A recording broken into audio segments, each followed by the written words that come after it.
Bismillahirrahmanirrahim. Alhamdulillah.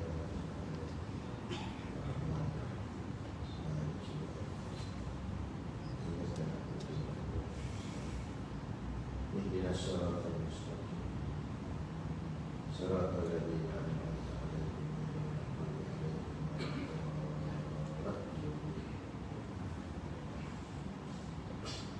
Amin.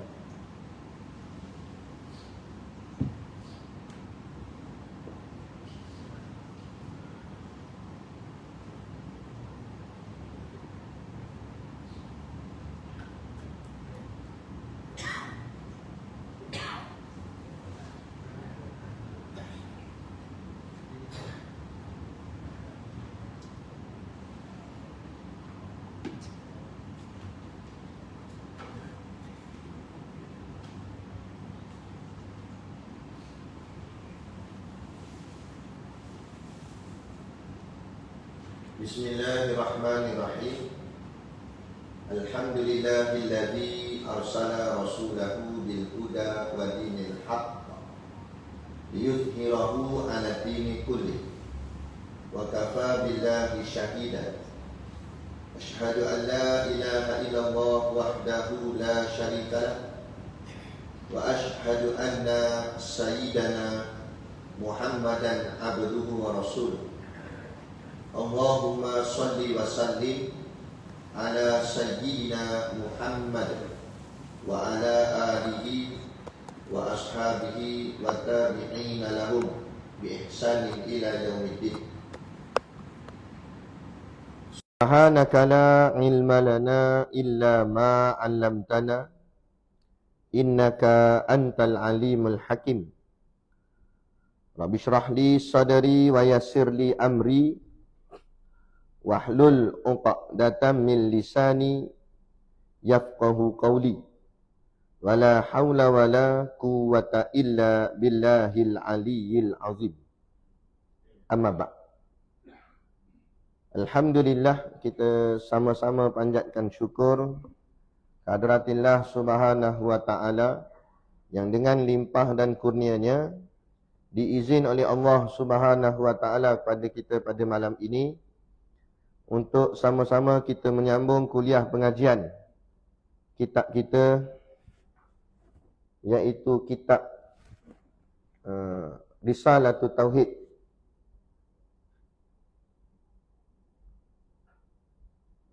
Yang moga-moga dengan pengajian ini akan menambahkan lagi keimanan dan keyakinan kita kepada Allah Subhanahu wa ta'ala. Moga-moga dengan keyakinan dan keimanan itulah kita diselamatkan Allah daripada azab api nerakanya dan dimuliakan kita untuk ditempatkan di dalam syurganya nanti di hari akhirat kelak. InsyaAllah, amin. Ya Rabbal Alamin. Yang saya hormati pengerusi masjid dan seluruh saf kepimpinannya, para imam, para bilal, tuan-tuan siap yang tak dapat kita nak sebutkan namanya satu persatu, yang amat-amat disanjungi para asatizah, alim-alim ulama, tuan-tuan guru, ustaz ataupun ustazah yang hadir pada malam ini. Mohonlah ditegur kepada hamba yang fakir dalam bidang ilmu ini sekiranya apa yang disampaikan dan dikongsikan ada salah dan silapnya. Yang kita kasihi ayah-ayah, ibu-ibu, pemuda-pemudi, muslimin dan muslimat yang dirahmati Allah sekalian.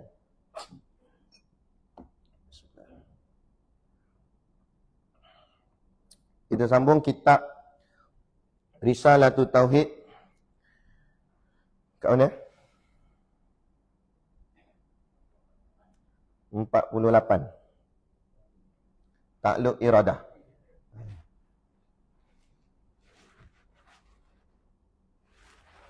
Kitab Jawi Lama muka surat 48.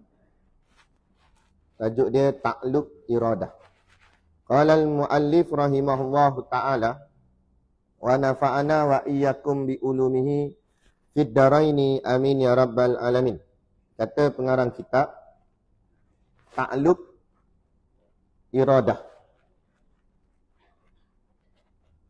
Okey, sekali lagi kita ingatkan sifat yang sebenar-benar sifat bagi Allah Ta'ala, iaitu namanya sifat ma'ani. Dan sifat ma'ani itu mana? Sifat ma'ani itu dia ada 7, iaitu bermula daripada kudrah. Kudrah, iradah, ilmu, hayat, sama', basar, kalam. 7 tu namanya sifat ma'ani, yang juga disebut sebagai sebenar-benar sifat. Adapun yang lain tu dia bukan sebenar-benar sifat. Dia cuma sifat yang kita sebut dalam pengajian ni lah, dalam duk belajar. Tapi dari segi hakikat sebenar, yang sebenar-benar sifat 7 ni saja, yang disebut sebagai sifat yang maujud, yang ada sungguh pada Allah Ta'ala. 7 ni. Daripada 7 sifat ma'ani ni, semua sifat ma'ani dia ada ta'aluk. Semua sifat ma'ani dia ada ta'aluk, kecuali satu saja yang tak ada, iaitu sifat hayat. Hayat saja tak ada ta'aluk. Maknanya kudrat ada ta'aluk, iradat ada ta'aluk, ilmu ada ta'aluk. Hayat tak ada. Lepas tu sama ada ta'aluk, basar ada ta'aluk, kalam ada ta'aluk. Okay, ta'aluk tu pula apa dia? Ta'aluk ni menuntut lebih sifat daripada zat. Maknanya lebihnya sifat tu. Macam tu. Tu ta'aluk. Macam kita mengaji sebelum ni, kita masuk dalam bab kudrah. Kan? Sebelum ni ta'aluk kudrah. Ta'aluk kudrah ialah taksir. Taksir. Taksir itu artinya memberi bekas. Jadi apa maksud? Maksudnya Allah bukan sekadar disebut sebagai maha berkuasa, yang dengan kudrah itu Allah berkuasa. Bukan sekadar sebutan Allah tu, bukan sekadar Allah tu memiliki sifat kuasa, malah sifat kuasa Allah itu taksir. Itu maksudnya. Itu takluk tu. Malah kuasanya Allah Ta'ala itu taksir. Apa maksud taksir? Memberi bekas. Maksudnya kuasanya Allah Ta'ala itu sampai boleh memberi bekas. Tu maknanya bezanya Allah dengan makhluk. Makhluk boleh juga nak kata konon-kononnya ada kuasa lah. Ada power. Raja ada kuasa dia. Perdana Menteri ada kuasa. Pihak berkuasa, polis ada kuasa. Dan cakap-cakap gitulah. Tetapi kita punya kuasa ni, makhluk ni, cakap aja. Tapi tak boleh memberi bekas. Kuasa Allah boleh memberi bekas. Itu beza. Yang nak membezakan antara sifat kudrah, yang makna kata milik Allah yang sempurna, adapun makhluk yang kadar kata pinjam-pinjam saja. Jadi kuasanya Allah itu taksir, memberi bekas. Apa makna memberi bekas? Makna memberi bekas boleh mengadakan yang tiada, boleh mentiadakan yang ada. Sehebat mana pun makhluk atas muka bumi ni, bukan muka bumi ni je, mana-mana lah. Duduk kat langit ke mana ke, semua makhluk, malaikat ke, jin, iblis, syaitan, dajjal ke apa ke, siapa-siapa pun dia takkan boleh mengadakan sesuatu yang tak ada, dan takkan boleh mentakdakan sesuatu yang ada. Kerana yang boleh mengadakan tiada dan mentiadakan yang ada, itu hanya Allah Subhanahu Wa Taala. Dan itulah namanya taksir, memberi bekas. Itu. Faham? Jelas? Okey? Tu makna membezakan. Jadi jin ke apa dia tak boleh bagi ada, benda tak ada. Setan ke apa tak boleh. Dia tak boleh mencipta. Manusia tak boleh mencipta. Manusia ni sebenarnya mereka, ataupun dalam bahasa saintifik sikit, inovasi. Kita mengubah suai aja. Tapi nak buat benda tu daripada tak ada kepada ada, mana boleh kita buat? Tak boleh. Itu hanya Allah. Tu. Kudrah. Itu kita dah bahas berkenaan sifat tu pada kuliah yang lepas. Ni kita nak sambung, iaitu nama dia takluk iradah. Okey, yang kedua pula dari selepas kudrah itu iradah. Apa maksud iradah? Iradah artinya Allah berkehendak. Allah memiliki sifat berkehendak. Allah berkehendak. Makhluk ada kehendak tak? Makhluk kita ni ada kehendak tak? Ada lah. Kalau tak ada kehendak, macam mana boleh datang masjid ni? Sebab kita nak datang masjid lah, sebab ada kehendak kat rumah. Teringin lah nak pergi masjid, nak pergi kuliah ke. Datang lah kita. Sebab ada kehendak. Hidup kita ada kehendak. Bangun-bangun pagi ada kehendak. Nak makan apa, itu kehendak. Jadi adakah kehendak kita dengan kehendak Allah sama? Di situ. Pasti kita jawab tak sama. Okey, kalau tak sama apa dia? Tu kena mengaji tauhid ni sampai dalam. Tak boleh atas pagar gitu dia kata memang tak sama kehendak Allah dengan kehendak makhluk. Dan kalau tak sama, tang mana tak sama? Tak sama mana aku tahu. Dia mana aku tahu tak boleh. Tu kena mengaji sampai tahu. Apa dia yang tak samanya tu. Baik, nanti kita nak masuk kat sini. Adalah tempat takluk iradah Allah Ta'ala itu tertentu kepada yang harus jua dan jalan takluknya taksis. Jadi maksudnya kehendak Allah itu tertentu kepada yang harus jua. Jua di sini bahasa lama, bahasa kitab lama. Maksud jua di sini ialah sahaja. Kalau kita baca style moden ni, maknanya kita terjemah pada perkataan sahaja. Jadi kalau baca balik ayat dia, adalah tempat ta'aluk iradah tertentu kepada yang harus sahaja. Maksudnya macam tu. Mana iradah Allah ni, ketentuan Allah ni duduk pada harus. Harus ni maksudnya boleh jadi, boleh tak jadi. Jadi kehendak Allah, ikut Allah. Allah nak bagi jadi ke, Allah tak nak bagi jadi. So kata Allah, dia harus. Kan? Ikut kehendak yang telah ditetapkan Allah. Macam dalam hidup kita ni. Kita tak tahu ke depan ni macam mana. Kita buat je. Kalau kita contoh, kita berniaga. Niagalah macam mana pun, tapi confirm keuntung. Kalau orang yang berniaga, apa kehendak dia? Kehendak dia mestilah nak untung. Tapi confirm boleh untung. Tak tahu lagi. Kan? Ikut Allah. Allah nak bagi untung. Allah nak bagi rugi. Tak semestinya, walaupun dia pergi kursus kat 18 kali kursus. Kursus bisnes lah, apalah. Kan? Tapi tak boleh. Kalau Allah kata tak boleh. Ikut Allah. Jadi jangan tanya, kenapa? Itu kadang-kadang tengok orang tu penyakitnya sama. Dua orang. Orang A dengan orang B. Contoh Abu dengan Ali lah. Abu ni sakit sama tak kencing manis. Ali pun kencing manis tak. Lepas tu Abu makan ubat, sembuh kencing manis dia. Kurang. Ali makan ubat yang sama, cara yang sama, ubat yang sama, doktor yang sama, semua sama dengan Abu. Tiba Ali makin melarat kencing manis dia. Kata, apa ubat ni? Bohong lah. Aku makan tak ada apa pun. Jangan cakap begitu. Kalau begitu bermakna kita bergantung dengan ubat. Ubat tu ikhtiar je. Yang nak bagi sembuh tak sembuh tu Allah. Dan kalau Allah kata Ali tak sembuh, walaupun makan ubat yang sama, ubat paling mahal, doktor paling pakar, tak ada dia apa. Pakar-pakar tu sebutan manusia. Sisi Allah pakar tak dia? Doktor pakar tu di sisi Allah pakar tak? Takut nak jawab ni. Tak apa, tak masuk live. Nah, doktor pakar, orang je kata pakar. Sisi Allah jahil. Betul tak? Sisi Allah kita semua ni jahil. Sebab kita hamba. Kita manusia. Kita makhluk. Kalau kita rasa kita pandai, maknanya kita tak kenal lagi Tuhan. Nah, kita semua bodoh. Dah boleh nampak macam pandai boleh cakap tu. Dah Allah bagi ya. Allah bagi pinjam sat. Bila-bila Allah ambil balik, hilang pandai. Mana dah kepandaian ni? Tak ada. Jadi bukan kita punya, semua Allah punya. Tak payah kata kepandaian kita. Anggota badan kita sendiri pun Allah yang punya. Tak payah kata anggota badan. Nyawa yang kita sedang hidup ni pun Allah yang punya. Dah mana kita punya? Dah mana kita punya?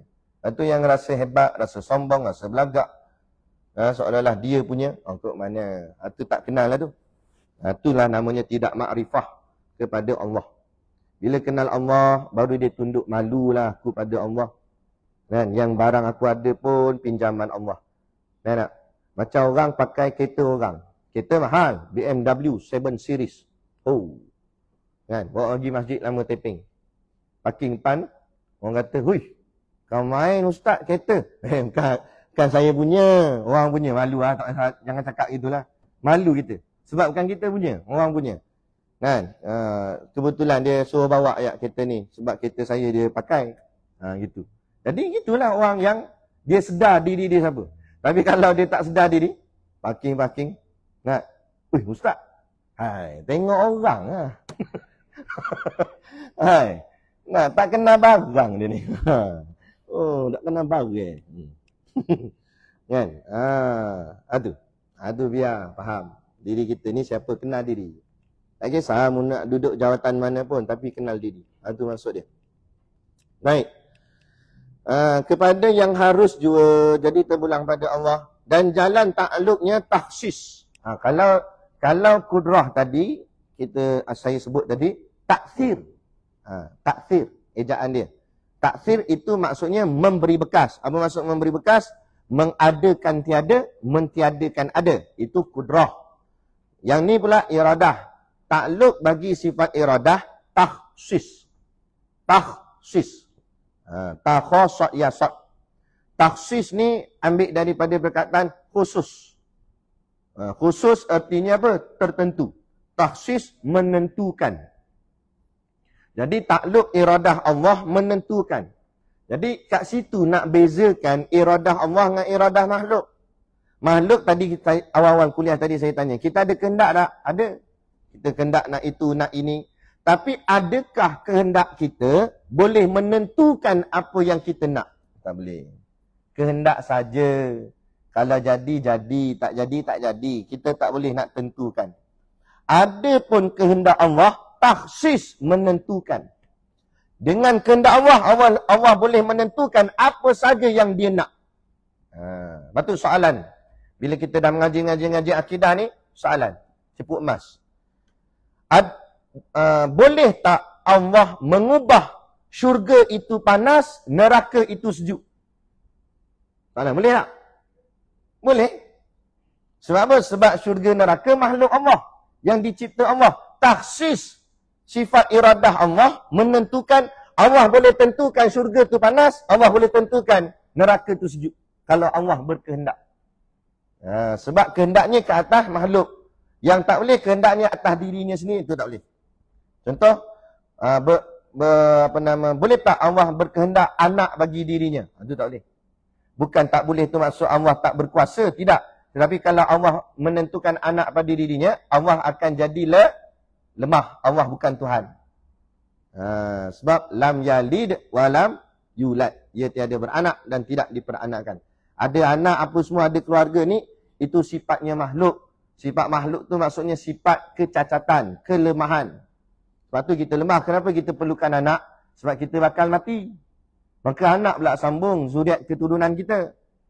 Jadi maknanya kalau Allah ada anak, Allah tu lemah. Sebab maknanya Allah juga akan mati. Anak dia pula sambung. Itu tak boleh. Merepek. Akal tak boleh terima. Sebab tu kehendak Allah bukan pada dirinya. Kehendak Allah jatuh ke atas makhluknya. Siapa pun namanya makhluk, Allah boleh buat apa saja dia nak buat atas makhluk tersebut. Itu makna takluk iradah di situ. Menentukan. Allah boleh nak tentukan apa pun atas makhluk dia. Lepas tu seorang yang ahli abid. Contoh nak lagi. Ahli abid ni maksudnya orang yang kuat beribadat. Seorang lagi pula ahli maksiat. Joget, lompat-lompat ke apa ke. Kan? Boleh tak Allah menentukan ahli abid ni masuk neraka, ahli maksiat masuk syurga? Boleh tak? Kita mengaji dah kan? Boleh tak? Boleh. Di sinilah Syekh Ibn Atta'ilah As-Sakandari sebut di dalam kitab hikam dia. Sebab tu, pada peringkat awal kuliah, saya tak boleh cakap macam ni. Sebab nanti orang akan pening. Mana ahli maksiat masuk syurga Allah boleh buat? Belajar dia ada peringkat. Bila kita dah mengaji, kita mengaji ni sampai tengah dah ni. Maknanya benda yang kita dah lalui sebelum-sebelum ni kita dah faham. Sampai peringkat ni, baru anda tanya soalan ni, soalan yang agak tinggi. Boleh tak boleh Allah tentukan ahli maksiat masuk syurga, ahli taat masuk neraka? Jawapan dia boleh, sebab kita faham dah Allah tu berkehendak ke atas makhluk dia, ikut suka dia. Dari sinilah kata Syekh Ibn Atta'ilah As-Sakandari, jangan kamu bergantung dengan amal duniamu dan amal akhiratmu. Mula-mula saya mengaji pondok dulu pun tak faham. Kok mana ni? Kan? Dia kata, Syekh Ibn Atta'ilah kata, amalan dunia jangan kita bergantung. Okey, dunia tu tak apa, kita senang faham. Memang kita tak bergantung dengan dunia kita. Duit kita banyak mana pun bukan boleh beli syurga pun. Okey, dunia settle. Tak masalah amalan akhirat. Syekh kata, jangan kamu bergantung dengan amalan akhiratmu. Apa maksud? Maksudnya, jangan kamu bergantung dengan tahajudmu. Maksud bergantung dengan tahajud ni, dia ni memang semayang tahajud tak pernah tinggal.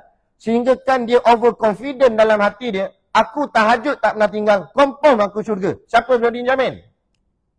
Yang confirm masukkan syurga, tahajud atau Allah? Bukan tahajud.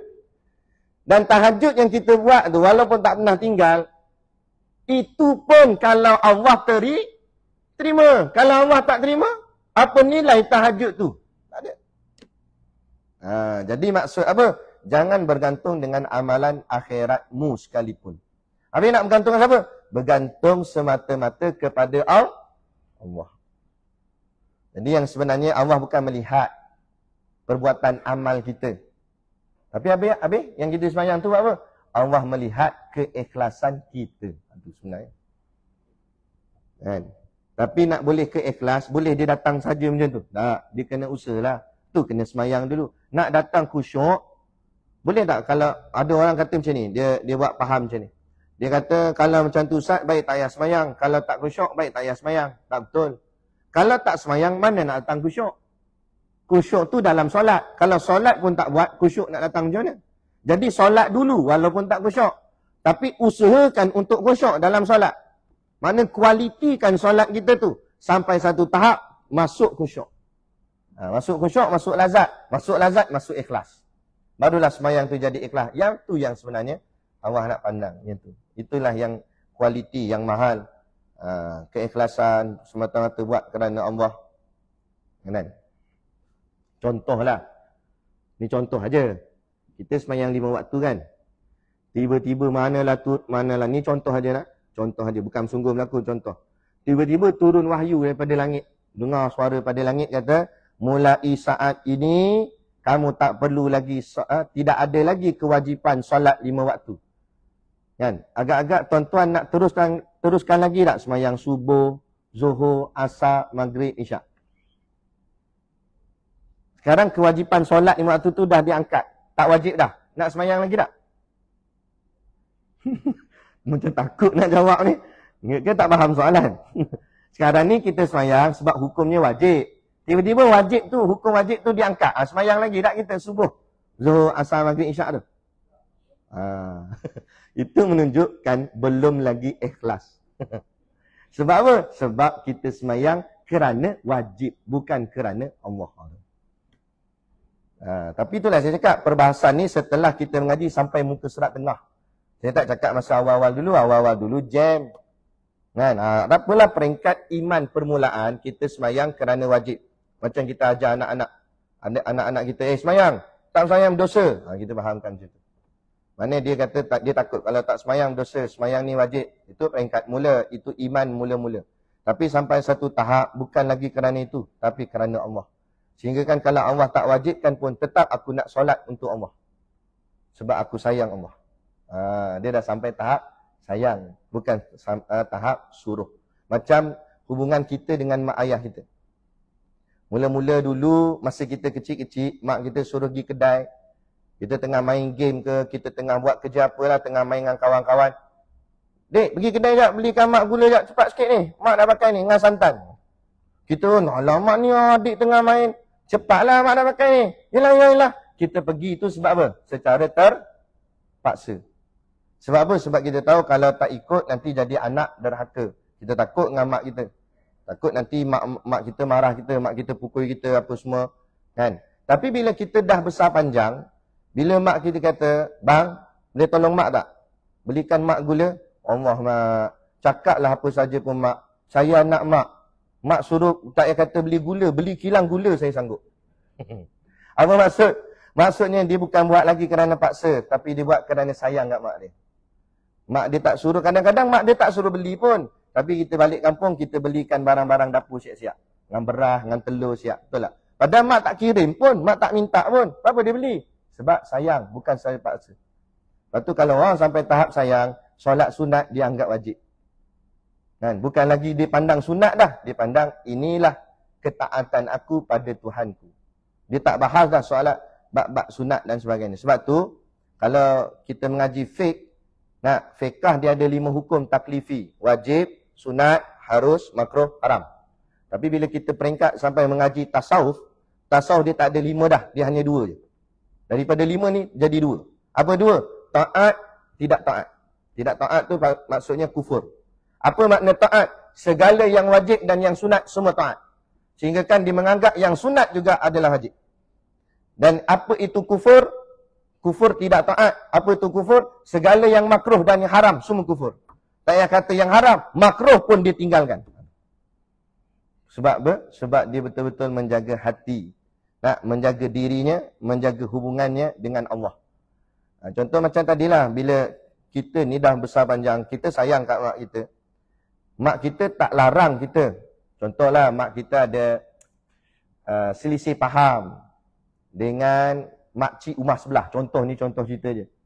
Mak kita ada selisih faham pasal keturunan dulu-dulu ke apa kak. Ada salah faham lah, tak kena dengan jiran sebelah ni, makcik sebelah ni. Tapi makcik sebelah ni, dia tak okey dengan mak kita. Tapi dia okey dengan kita. Sembangan kita apa semua. Tapi mak kita, dia tak larang kita untuk pergi rumah makcik tu. Cuma kalau kita pergi, mak kita akan terasa hati. Tapi dia sayang mak dia sanggup tak pergi. Itulah maksud macam barang makruh. Makruh ni kalau buat, tak berdosa. Kan? Tapi Allah tak suka. Jadi dia bukan pandang dosa tak dosa. Dia pandang kalau Allah tak suka, aku tak akan buat. Sebab apa? Sebab aku sangat sayang pada Allah. Tu dah makam yang tinggi. Bila kita dah faham, bila kita dah kenal, tu beza kenal dengan tak kenal. Makrifah dengan tidak makrifah. Gitu. Itulah Allah sebut dalam Quran, kul hal yastawil ladzi la ya'lamuna wal ladzina la ya'lamun. Katakanlah wahai Muhammad, sama ke orang yang mengaji dengan orang tak mengaji? Mana sama? Orang mengaji dia faham, dia belajar, dia kenal. Orang tak mengaji tak faham, tak kenal, dia buat pelik gitu.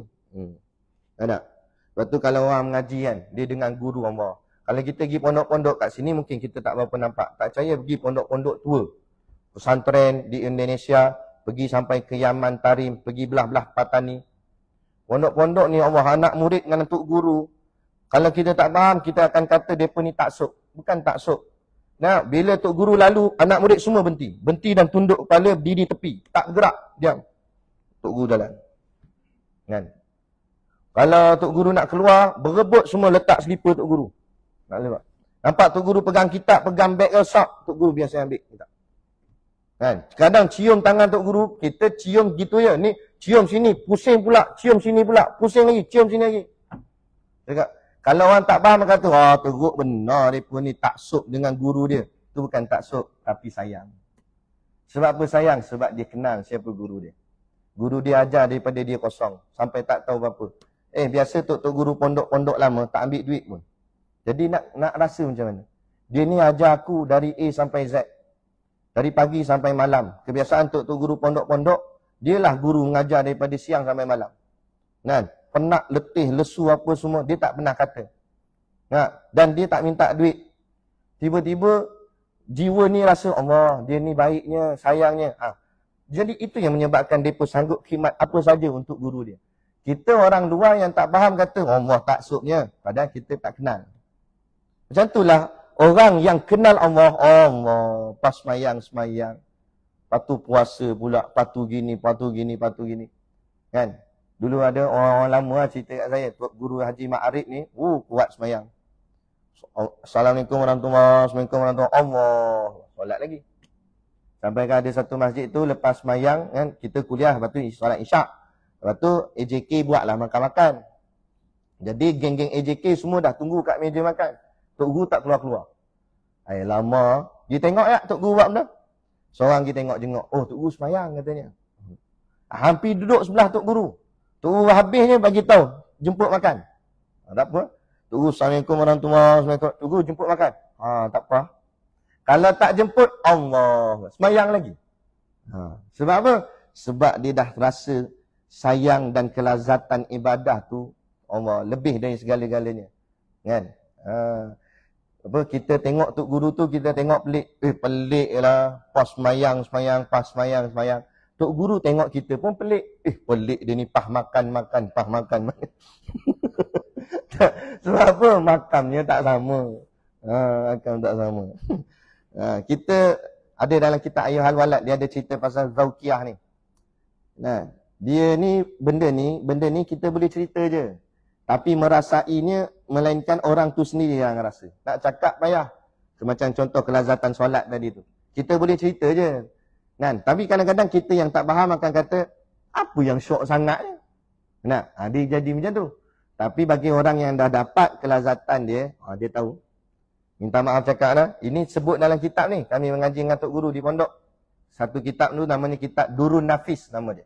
Kitab tu kitab tasawuf tinggi. Durun Nafis. Saya sendiri pun tak berani baca. Tok Guru yang baca kami. Dalam kitab tu sebut, dia kata kelazatan ibadah ini, kelazatan akhirat ini, kelazatan mengenal Allah ini, lazat dia punya lazat, sedap dia punya sedap, lebih lazat daripada hubungan jima' suami isteri. Dalam kitab sebut. Nah, macam mana tak tahu, tak boleh nak gambar. Sebab tu kalau kita tengok wali-wali Allah, ulama-ulama Allahu Akbar. Ibadat ni Allah, pas satu-satu. Kan? Tu. Sebab dia dah merasai kelazatan dia. Tak sama dengan kita. Gitu. Nah, itu dia. Maka atas qaul yang terpilih, taksis itulah takfir. Okey, kemudian di sini berlaku pandangan-pandangan ulama. Jadi qaul-qaul di sini dia kata maka atas qaul. Qaul tu artinya pendapat dalam perbahasan ulama tauhid lah. Jadi kan dalam fiqah pun ada pendapat, dalam tauhid pun ada pendapat juga. Jadi ada pendapat ulama tauhid, antara pendapat yang terpilih dia kata taksis itulah taksir. Ada yang menyamakan. Ada yang menyamakan taksis menentukan itu juga adalah taksir yang dalam sifat kudrat tu, memberi bekas tu. Jadi dia kata taksir dan taksir tu satu benda yang sama. Itu satu pandangan. Menentukan dengan mengadakan mungkin. Yalah, memang disaling kaitan. Kalau Allah nak mengadakan sesuatu, mesti Allah menentukan sesuatu. Jadi dia kata sama. Taksis dan takfir. Menentukan dan mengadakan. Baik. Tetapi pada pendapat Syekh Al-Jauhari. Ni ada ulama' lain pula. Tapi dalam akidah Ahlussunnah wal Jamaah lagi. Ada seorang ulama' namanya Syekh Al-Jauhari. Dia punya pendapat. Rahmatullah Ta'ala. Dah tak adalah ulama' ni. Dia punya pendapat pula, dia kata bahawasanya taksis itu takfir pada membezakan sesuatu, tidak pada mengadakan sesuatu. Tapi pendapat dia lain sikit. Pendapat dia kata, ya, taksis dan taksir itu adalah membezakan sesuatu, bukan mengadakan sesuatu. Yang ni membezakan. Taksis menentukan, taksir itu mengadakan dan meniadakan. Tapi taksis menentukan sama ada nak ada atau tak ada. Kat situ maknanya dia beza. Kan? Bukan dalam mengadakan sesuatu. Maka dia kata taksir pada kudrah dan taksis pada iradah. Ini pendapat yang dipakai oleh ramai ulama. Maka pendapat yang ramai yang memakainya mengatakan untuk taksir memberi bekas tadi itu untuk sifat kudrah. Kuasanya Allah mengadakan sesuatu atau mentiadakan sesuatu. Adapun taksis untuk sifat iradah, berkehendak. Jadi kehendak Allah itu taksis menentukan nak bagi ada atau tak nak bagi ada. Taksis pada iradah itu. Majazi akli juga. Adapun apa yang dibahas-bahas ini semua, taksir, taksis, kudrah, iradah, itu dipanggil majazi akli. Maksud majazi akli untuk memahamkan akal manusia untuk faham. Maksudnya just untuk kita belajar saja. Kerana apa? Kerana dia kata ada pun pada hakikatnya zat Tuhan, ada pun bahagian takluk, 3 bahagi. Kerana yang sebenarnya zat dan sifat Allah tu sekali. Tak ada pisah-pisah. Sifat Allah tu tak ada lah mana okey ni kudrat, ini iradat. Sebenarnya kudrat iradat tu sekadar ilmu untuk kita belajar. Adapun sifat Allah yang sebenar semua sekali tu lah, sekaligus. Allah bukan benda yang boleh dibagi-bagi. Bukan boleh dibagi, okey Allah ni kudrat, ini iradat, bagi-bagi dua. Bukan macam tu. Allah tu, Allah sekaligus. Kan? Adapun kita belajar, kudrat ni taksis, iradat ni taksis. Itu majazi akli nama dia. Majazi akli tu apa? Untuk belajar memudah-mudahkan akal untuk faham. Kita tak bolehlah nak belajar sekaligus macam mana. Macam sifat 20 ni. Semua sifat Allah tu, Allah semua. Mana ada mula-mula Allah ni wujud dulu. Lepas tu baru datang sifat kedua, kidam. Lepas tu baru datang sifat ketiga, bakok. Tak begitu. Nombor 1, 2, 3, wujud kidam bakok tu ulama' yang bubuh. Tapi sifat Allah bukan ikut urutan. Sifat Allah sekaligus lah zat dan sifatnya. Atau yang kata ikut urutan, itu untuk kita, majazi akli.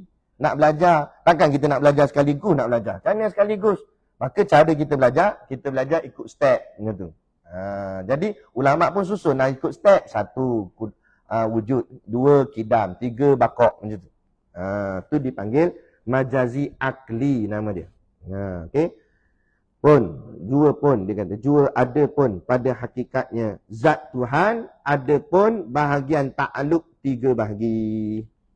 Okay, kemudian perbahasan dalam sikit berkenaan dengan ta'aluk iradah ni ada 3 bahagian. Macam kudrah hari tu jugalah. Lebih kurang. Kita tengok apa dia 3 tu. Yang pertama, nama dia Soluhi Qadim. Soluhi Qadim. Okay, nama dia Soluhi Qadim. Soluhi Qadim tu apa? Iaitu patut dan layak pada azali bagi menentukan mungkin dengan segala yang baharu. Dengan segala, bukan yang baru, silap. Dengan segala yang harus atas mungkin daripada ada dan tiada dan menentukan segala sifat, segala masa, segala tempat, segala pihak dan segala kadar atas mungkin, maka pada ta'aluk ini Tuhan belum menentukan hanya kepatutan jua pada menentukan segala perkara yang di atas ini. Baik. Okey. Suluhi Qadim ni juga boleh kita kata untuk nak mudah fahamnya, dia umpama macam azali. Umpama macam azali. Apa maksud azali? Azali ialah suatu keadaan di mana waktu tu tak ada siapa. Yang ada hanya Allah sahaja. Makhluk ni semua tak ada. Siapa pun tak ada. Nabi Muhammad pun tak ada. Semua tak ada. Nabi Adam ke tak ada. Iblis ke, malaikat Jibril ke, semua tak ada. Syurga neraka tak ada. Aras ke, langit 7 ke apa, semua tak ada. Hanya Allah semata-mata. Itu panggil azali. Dan azali itulah yang ulama' bahaskan dalam bab tauhid ni, dalam bab iradah ni. Ulama' namakan dia sebagai Soluhi Qadim.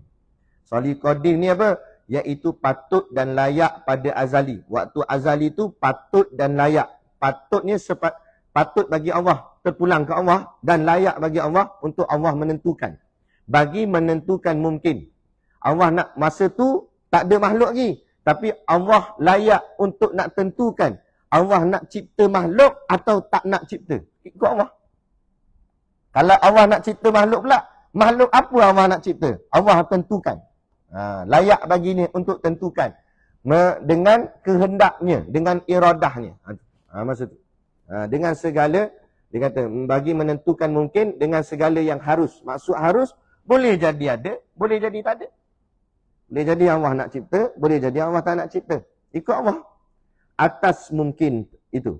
Daripada ada dan tiada. Nak ada ke, nak tiada ke. Ikut. Dan menentukan segala sifat. Malah bukan itu juga. Dalam ilmu Allah, dalam kehendak Allah, Allah tentukan. Kalau makhluk Allah nak cipta tu, Allah nak cipta makhluk apa? Makhluk tu macam mana sifat dia? Semua.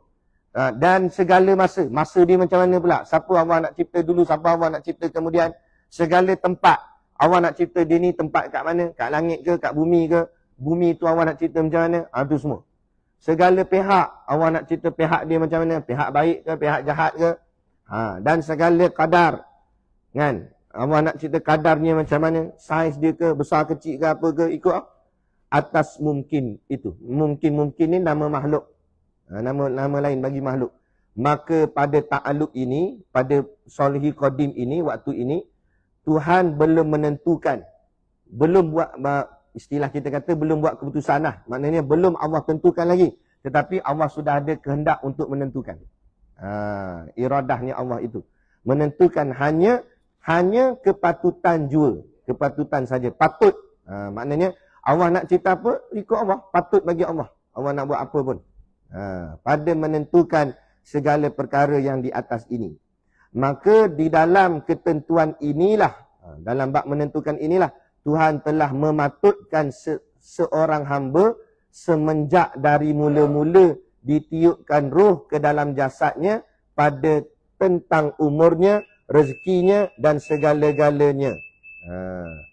Jadi kata Syekh ni disebut bahawa jadi pada Sulhul Qadim inilah Allah dah tentukan dalam kehendaknya bagi diri Allah. Allah nak tentukan kepatutan makhluk yang Allah nak cipta tu. Makhluk tu patutnya macam mana, seorang hamba macam mana, diri dia tu rohnya macam mana, jasadnya macam mana, umurnya macam mana, rezekinya macam mana, semua ada dalam kehendak Allah. Sebab tu apa maksud, apa yang boleh kita faham bila kita belajar ni dalam kehidupan kita? Segala yang berlaku yang dah lepas ni, yang ke depan kita tak tahu. Tapi apa yang dah berlaku dalam hidup kita, bukan sebenarnya benda tu yang sebab kita usaha. Bukan tak. Semua tu sebenarnya sudah ditetapkan Allah sejak azali lagi. Saya dulu masa sekolah rendah, ayah tanya cita-cita nak jadi apa? Saya kata nak jadi tentera. Nak jadi askar bawa. Saya minat jet pejuang. Budak-budak duk main weng gitu kan. Masa budak-budak. Naik sekolah menengah, tanya nak cerita apa pula, tukar pula nak jadi engineer, jadi jurutera sebab saya minat matematik. Akhirnya belajar diploma 3 tahun di Perlis, kejutaan metallurgi asalnya. Metallurgi ni bab logam, besi. Lepas tu sambung lagi 3 tahun degree bahagian bahan, material engineering. Keluar, kerja setahun, jadi site project engineer setahun sekejap di Damansara. Tiba-tiba teringin, Allah buka hati nak mengaji pondok. Duk pondok, tahu-tahu duk sini, Masjid Lama Teping. Betul? Saya tahu tak saya akan mengajar di sini? Betul? Nampak? Jalan cerita guruk gitu. Ada. Allah. Dah kita nampak macam kita punya usaha sebab pergi ngaji pondok. Dah sejak azali lagi jalan cerita tu macam tu dah. Allah yang tentukan, Allah yang tetapkan memang gini. Sebab itu kita kena reda dengan ketentuan Allah. Tapi reda ketentuan Allah ni ulama sebut reda atas jalan taat bukan jalan maksiat. Maksudnya, kenapa hang jadi pelacur? Dah Allah tentukan sejak azali lagi aku pelacur. Oh, bukan begitu. Kalau siapa jawab itu kita penampar dia pelepang gitu. Awak hang tampar aku sejak azali lagi. Jawab gitu. Bukan. Jadi bila barang tak baik, barang maksiat, kita kena usaha untuk ubah. Tapi barang yang baik, serahkan pada Allah. Sebab tu dulu saya pun tak tahu saya ni akan jadi belah mana dalam urusan agama. Saya memang lepas dah mengaji tu, kita memanglah nak jadi orang yang berkhidmat dalam agama lah. Tapi ustaz yang namanya ustaz ni dia banyak cabang. Ada ustaz ceramah, ada ustaz baca kitab, ada ustaz ruqyah ubat-ubat orang, perubatan Islam. Ada ustaz mutawif bawa orang pergi jemaah umrah. Ada macam-macam lah. Ustaz bekam lah, ustaz. Semua orang panggil ustaz. Ustaz ngajar ngaji, ustaz juga. Kan? Jadi kita tak tahu Allah nak letakkan kita di jalan mana. Tapi kita duduk jalan agama juga. Jadi saya belajar semua bahagian. Perubatan Islam pun saya pernah belajar. Jadi mutawif pun saya pernah pergi. Jadi kita serah pada Allah. Ya Allah, engkau lorongkanlah aku mana yang sepatutnya untuk aku. Kerana engkau yang lebih tahu. Jadi kalau Allah lorongkan kita bahagian ngajar kita, ngajar kita. Kalau Allah lorongkan kita mutawif. Bahagian masing-masing. Yang penting kita buat kerja untuk agama. Kita tak tahu. Jadi kita buat je. Ada peluang mengaji, belajar je apa-apa saja nak belajar. Ada peluang orang buka belajar bekam, pergi belajar. Lepas tu serah pada Allah, Allah nak jadikan kita bahagian mana dalam urusan agamanya. Gitu. Jangan benda tu nak kita paksa Tuhan. Sebab kita tengok contohlah. Tengok, ustaz ni viral lah pun, aku nak jadi macam dia ke. Aku pun nak pergi ngaji pondok. Dengar ustaz ni berhenti kerja, kita pun berhenti kerja gak. Kita pun buat benda yang sama, Cuma rupanya dalam takdir Allah bukan begitu. Kan? Kita memaksa-maksa, akhirnya tak jadi. Sebab tu jangan rasa kita yang kontrol kehidupan kita. Allah yang kontrol kehidupan kita. Kita cuma bak kata Tok Guru, kamu sediakan cawannya. Allah lah yang tuangkan airnya. Mana sediakan tapak sahaja. Belajarlah semua benda, bahagian. Kemudian mana yang Allah dorongkan kita lebih kuat ke jalan itu, fokus yang itu.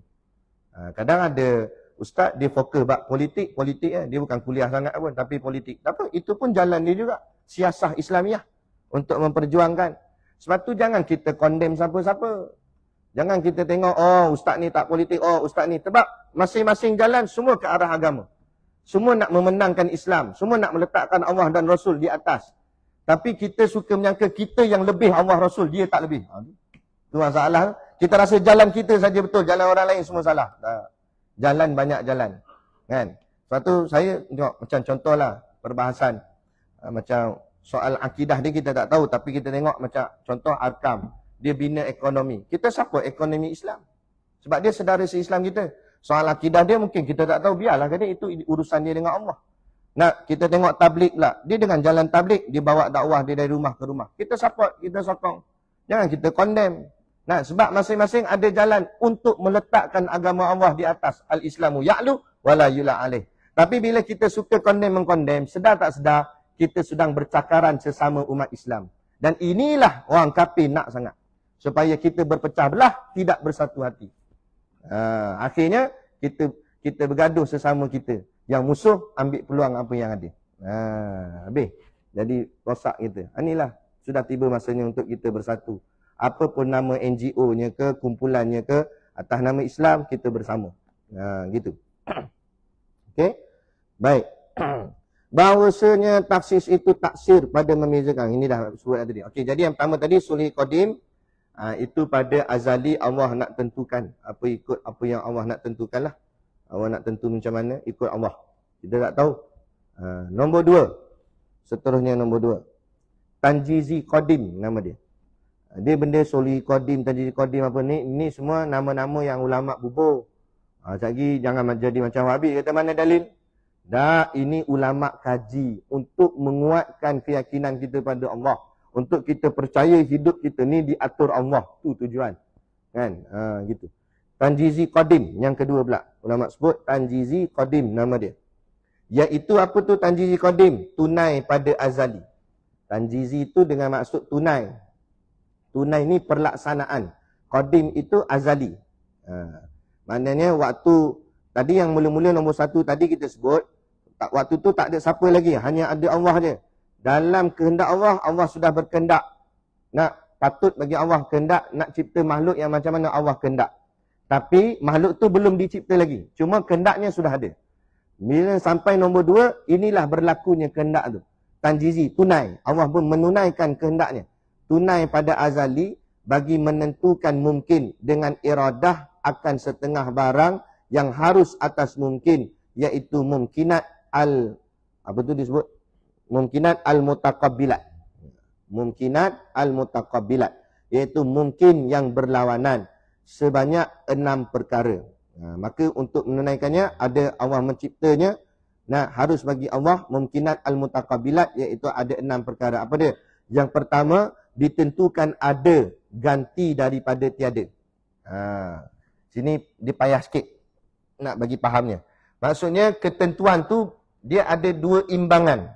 Nak cipta makhluk atau tidak cipta makhluk. Maka pada iradah Allah, kehendak Allah, kalau Allah kata nak cipta, berat ada, ringanlah tiada. Maknanya jatuh belah ada. Maknanya Allah menentukan ada. Ada juga makhluk yang Allah tak nak, Allah tak berkehendak nak cipta dia, maka tak ada. Berat belah tak ada, maka ada tu tak ada. Maknanya tiadalah menciptanya. Macam tu. Ikut Allah. Ikut kehendak Allah. Kita tak tahu. Yang pertama ditentukan ada, ganti daripada tiada. Maka adalah dia dicipta makhluk itu. Yang kedua, ditentukan satu tempat ganti daripada segala tempat. Kan? Allah ciptakan tempat untuknya. Kat mana tempat dia? Sebab makhluk ini, bila dia jadi makhluk, dia mesti bertempat. Allah tidak bertempat. Kerana Allah bukan makhluk. Makhluk mesti bertempat. Kita mesti bertempat. Kita boleh tak duduk kat satu yang tak ada tempat? Kalau di awan pun tempat. Di langit pun tempat. Terapung atas udara masih lagi tempat. Maknanya makhluk dia mesti bertempat. Allah ciptakan tempat baginya. Daripada segala tempat. Yang ketiga, ditentukan satu pihak. Ganti daripada segala pihak. Dan Allah tentukan pula pihaknya. Pihak di sini dengan maksud arah. Kanan ke, kiri ke, atas ke, bawah ke, depan ke, belakang ke, tengah ke. Allah tentukan. Sebab tu ada makhluk yang dia bertugas sebagai makhluknya di atas. Mana? Di langit. Kita ni di bumi atau pihaknya. Yang keempat, kan, ditentukan satu masa, ganti daripada segala masa. Dan Allah tentukan masa bagi makhluk tersebut. Masa bila dia akan dikeluarkan ke dalam jasad ibu dia, lahir kat perut bumi ni, daripada bumi ni. Waktu bila, tahun berapa, ada masa dia. Ada kadar masa dia. Lepas tu lama mana pula dia hidup atas muka bumi ni. Macam kita belajar kudrah hari tu. Kubdah tu. Yang kelima, ditentukan satu sifat ganti daripada segala sifat. Segala sifat ni banyak sifat. Jadi Allah tentukan sifat atas kita. Sifat kita macam mana? Cepat marah ke lembut hati. Kan?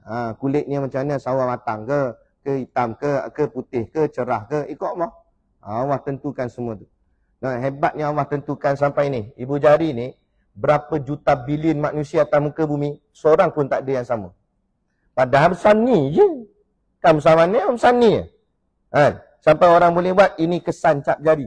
Sampai kan kalau kita pegang mana-mana, dalam kes siasatan, boleh tahu ini siapa yang pegang. Scan kat komputer tu, keluar muka dia. Kan? Sebab tak sama setiap seorang. Tu. Hebatnya Allah cipta. Kan? Sifat dia. Dan yang terakhir, yang keenam, ditentukan satu kadar ganti daripada segala kadar. Kadar di sini dengan maksud kehidupan dia. Rezeki dia macam mana, hidup dia macam mana, kahwin dengan siapa, anak berapa, kerja gaji berapa. Semua Allah dah tetapkan.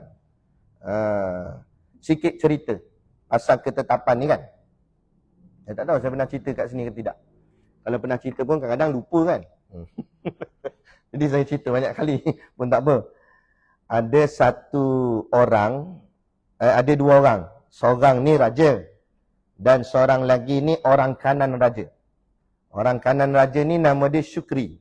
Dan cerita ni lah. Yang cerita ni guru saya. Syukri. Mana ambil tak tahulah. Tapi cerita ni kita buat teladan. Syukri, orang kanan raja tu. Dia memang rapat. Raja dengan orang kanan dia ni rapat. Dan raja ni, dia ada hobi.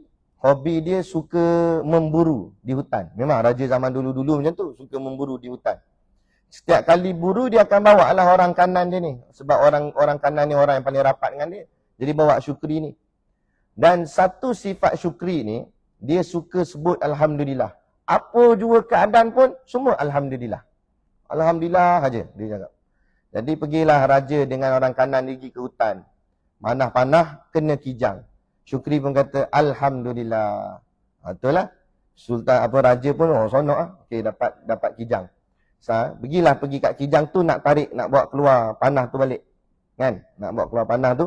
Masa tarik, mungkin dia melekat tu kuat sangat. Jadi nak tarik tu payah. Disentak kuat-kuat. Tak perasan. Masa duk sentak tu, mata panah tu terkena jari raja tersebut. Sehingga terkena jari, putus jari raja. Jari sultan tu putus. Bila jari sultan putus, Syukri kata apa? Alhamdulillah. Jari raja putus, dia kata Alhamdulillah. Tak mengamuk raja.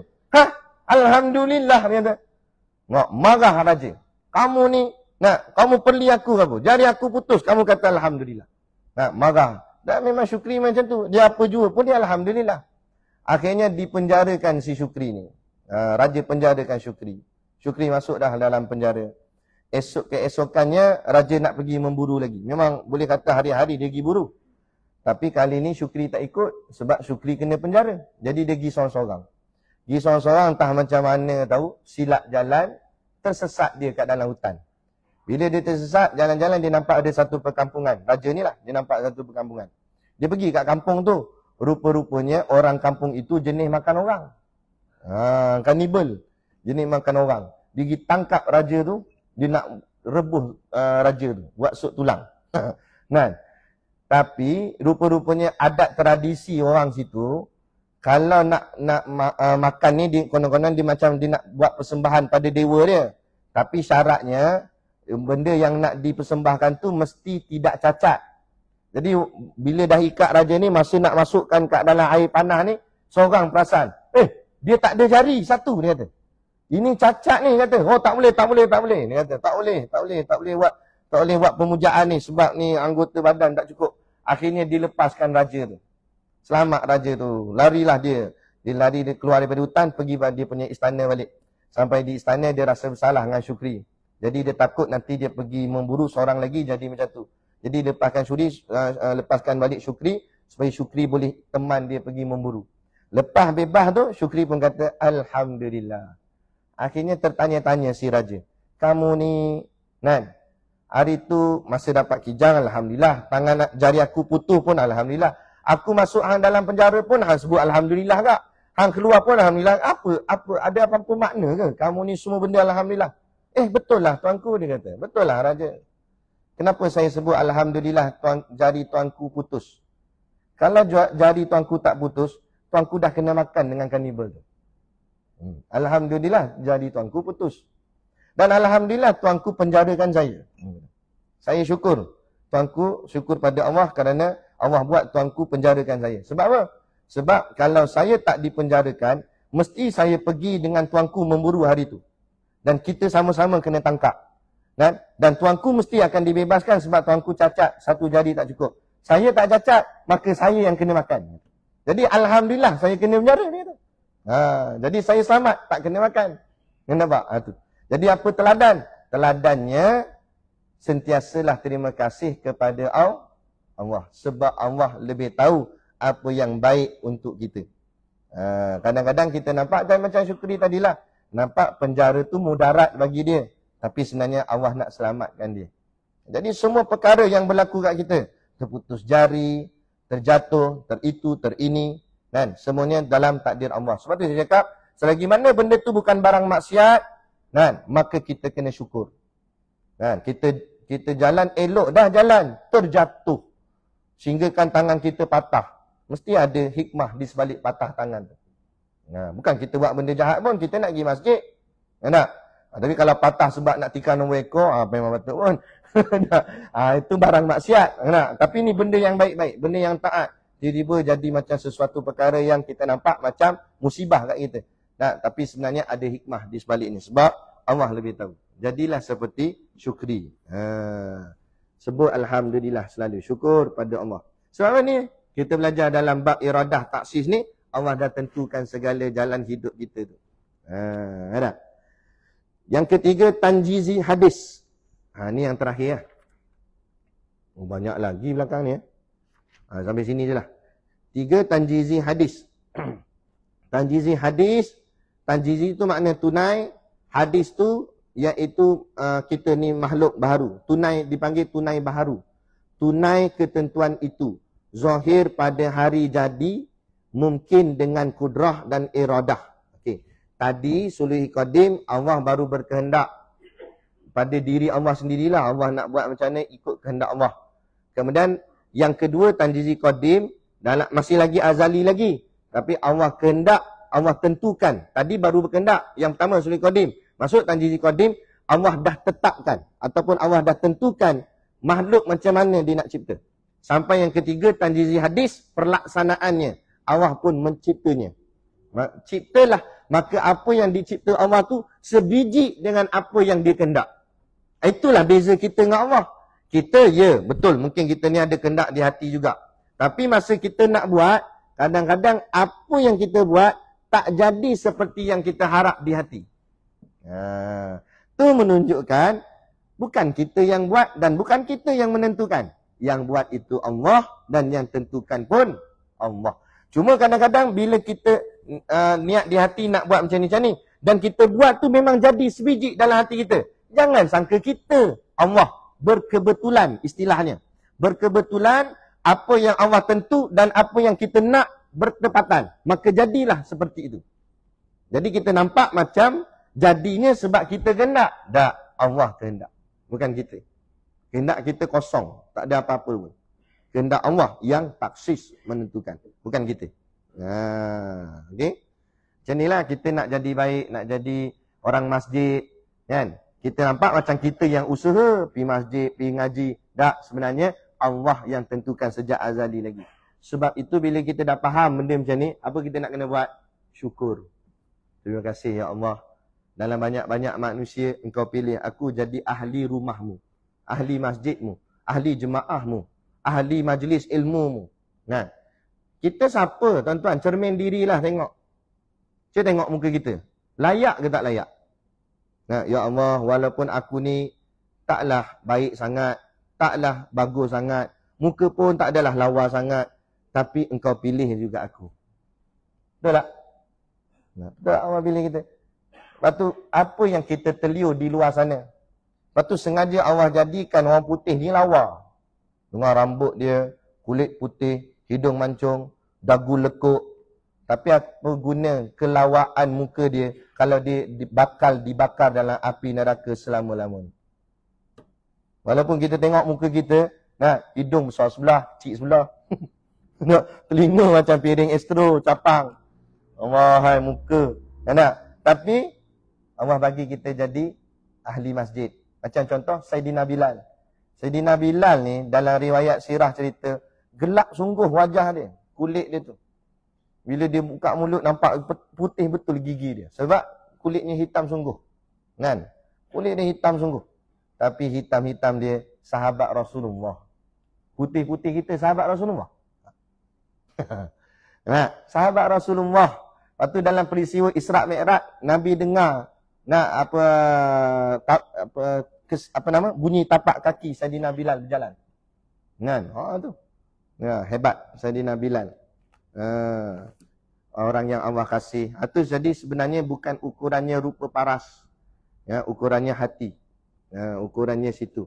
Dan sebab tu kita kena ucap terima kasih ya Allah. Terima kasih atas segala-galanya wahai Tuhan. Kan? Ucap banyak sekali lalu. Sebab tu itulah yang disyorkan oleh tok-tok guru kita lepas semayang, kita zikir. Kan? Alhamdulillah, alhamdulillah 33 kali. Kan? Dalam sebut alhamdulillah tu bayangkanlah segala nikmat yang kita dah kecap. Allah, terima kasih ya Allah bagi kehidupan aku. Ada isteri, ada anak, ada rumah, ada kenderaan, ada makan minum. Sampai buncit perut ni kata. Nah, betul tak? Rezeki macam-macam Allah bagi. Dia tengok Palestin, Syria.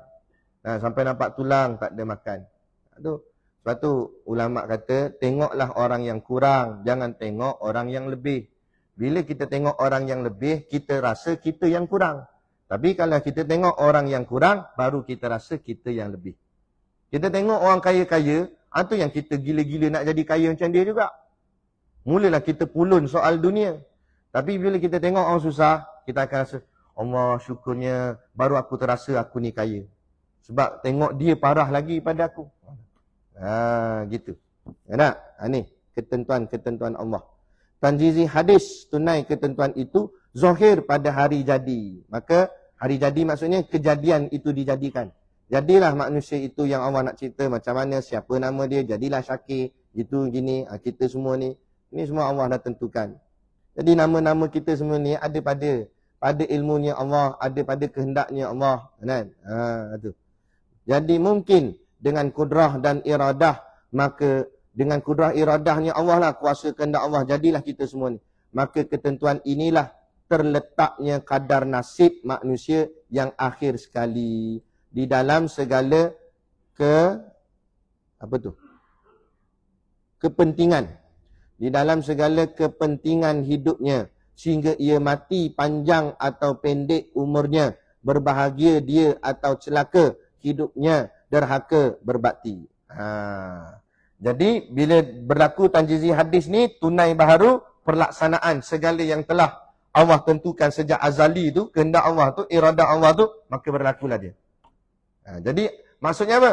Apa yang berlaku kat kita hari ni, umur kita, rezeki kita, makan minum kita, semua telah ditetapkan oleh Allah sejak azali lagi. Sejak azali lagi. Kami duduk mengaji dengan Tok Guru buat ada satu kisah. Bila mengaji-mengaji macam ni, ada zaman dululah. Dia seorang anak murid ni, dia mengaji dengan guru dia. Macam ni lah, dia mengaji tentang takluk kudrah, takluk iradah. Sampai-sampai dia terlintah di hati dia. Betul ke ni? Bukan dia tak percaya, tapi dia nak menguatkan lagi keimanan dan keyakinan dia. Kalau betul semua ni telah ditetapkan Allah, aku nak serah bulat-bulat ke Allah.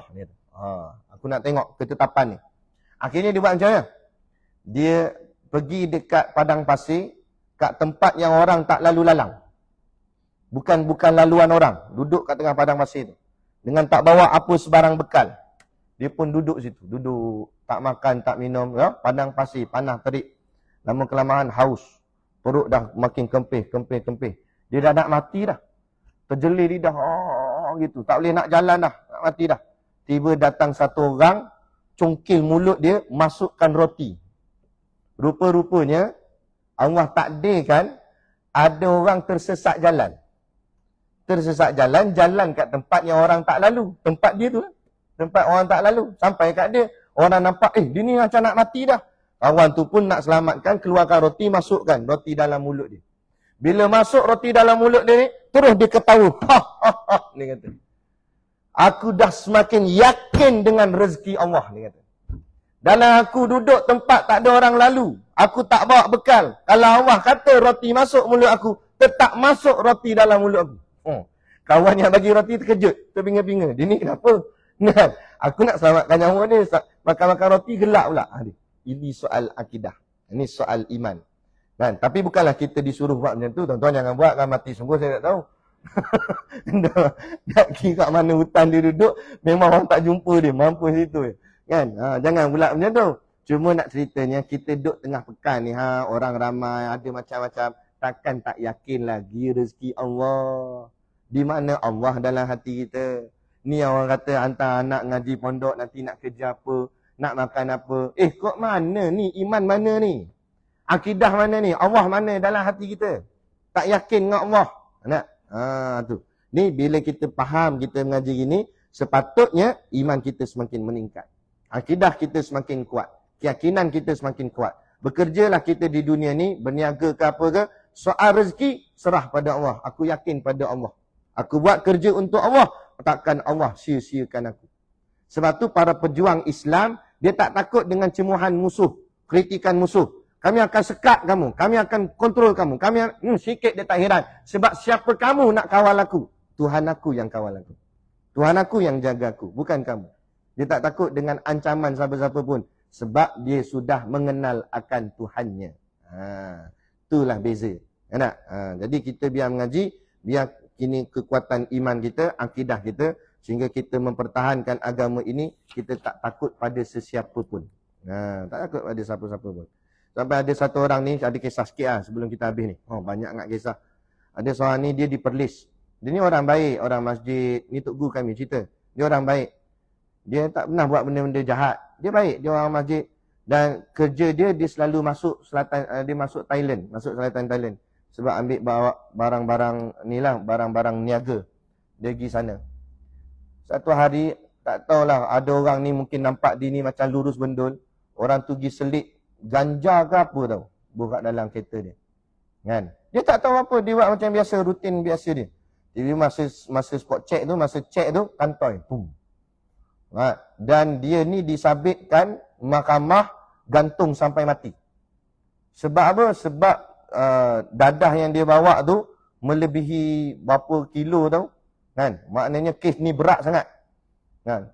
Dia pun serah pada Allah. Kan? Dia jumpa masa tu dia jumpa Tok Wisidikno. Tok Wisidikno pergi lawat dia, kata, saya tak buat semua tu Ustaz. Tapi tak tahulah, kalau ini dah ketentuan Allah, saya serah pada Allah. Apa pun nak jadi, Allah lebih tahu apa yang baik untuk saya. Punya redha hati ni kalau kita tak boleh nak terima dah. Tapi dia relax, tenang. Gantung sampai mati. Nah, maknanya banduan akhir, BA istilah dia, banduan akhir. Nah, tiba-tiba ada satu hari tu, hari ulang tahun keputeraan Raja Perlis lah. Bila hari ulang tahun raja-raja ni selalunya dia ada pengampunan. Akhirnya nama dia naik. Dan sampai akhirnya Raja Perlis ampunkan dia, selamat dia daripada gantung sampai mati. Sehingga kan pegawai penjara tu, masa dia nak dibebaskan, sebelum tu, pegawai penjara tu panggil dia.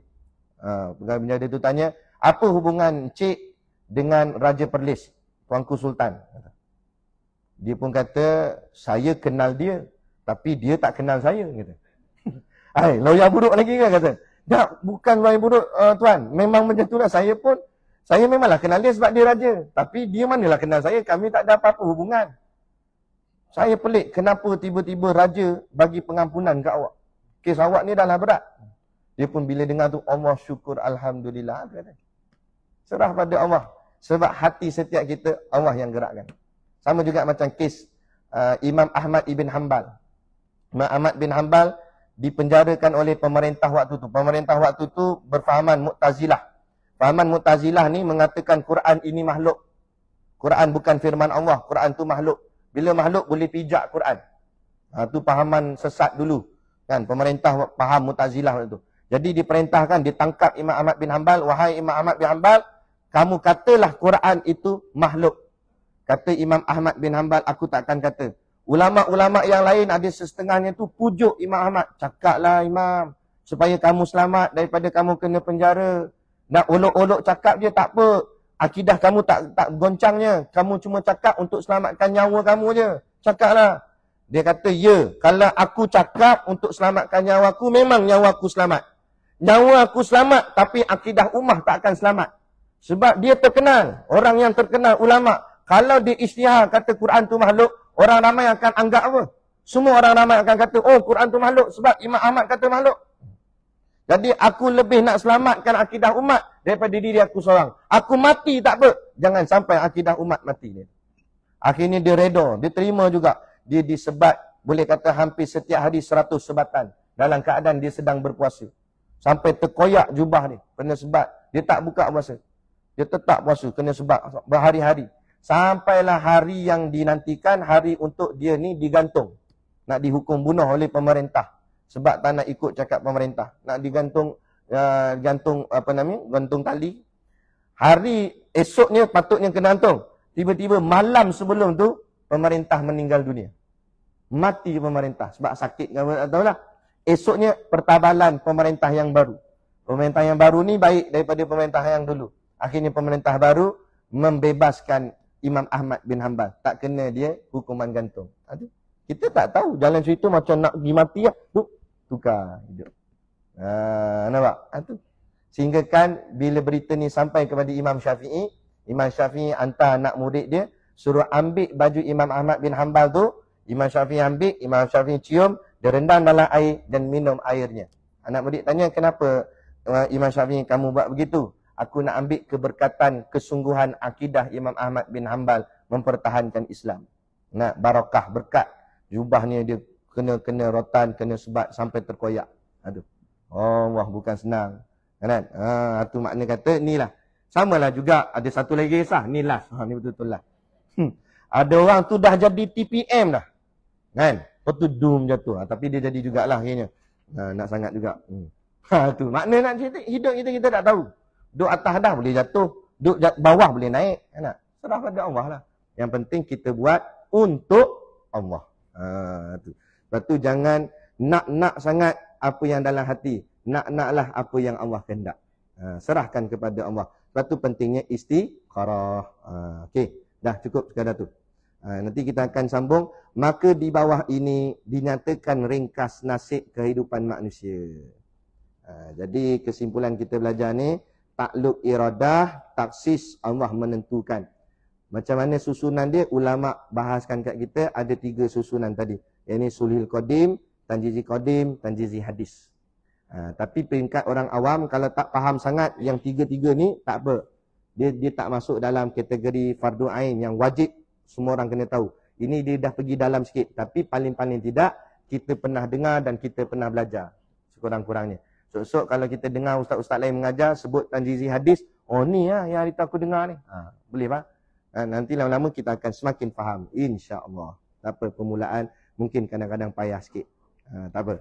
Jadi kita sambung. Maka di bawah ini dinyatakan ringkas nasib kehidupan manusia. Sambung di situ. Pada kuliah yang akan datang jika diizinkan Allah. InsyaAllah. Wallahu alam. Al-Fatihah. Bismillahirrahmanirrahim. Alhamdulillahirabbil alamin.